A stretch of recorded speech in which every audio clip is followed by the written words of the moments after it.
যোৰহাটবাসীৰ বাবে এটা সুখবৰ। টাই গৱেষণা কেন্দ্ৰ আৰু সাংস্কৃতিক কেন্দ্ৰৰ আধাৰশিলা।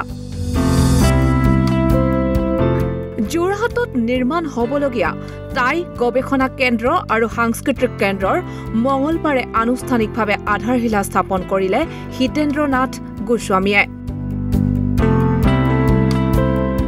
যোৰহাটৰ কৃষ্ণকান্ত সন্দিকৈ পথত অৱস্থিত জয়া ভৱনৰ সন্মুখত প্ৰায় 50 লাখ টকাৰে নিৰ্মাণ হ'ব এই টাই গৱেষণা আৰু সাংস্কৃতিক কেন্দ্ৰ।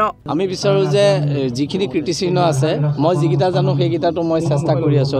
যোৰহাটৰ বিধায়ক তথা অসম বিধানসভাৰ অধ্যক্ষ হিতেন্দ্ৰনাথ গোস্বামীয়ে যোৰহাটৰ বিভিন্ন আঁচনি শীঘ্ৰে সম্পন্ন কৰাৰ কথা প্ৰকাশ কৰে। 300 কোটি টকা খৰচ কৰি ব্ৰহ্মপুত্ৰৰ পানী আনি ফিল্টাৰ কৰি এটা মানুহৰ মাজলৈ দিব, এটা দি আছো, এক্সপেৰিমেণ্ট দি আছো, গতিকে দিব পৰা অৱস্থাটো যোৰহাটত হ'ল।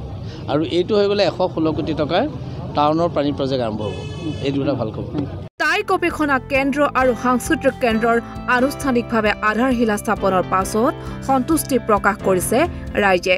এই যি আমাৰ প্ৰকল্প টাই গৱেষণা আৰু সাংস্কৃতিক কেন্দ্ৰৰ যি প্ৰকল্প, এই প্ৰকল্পৰ জৰিয়তে আমি টাই ভাষা কৃষ্টি সংস্কৃতিক আমি আগবঢ়াই নিব বিচাৰিছোঁ।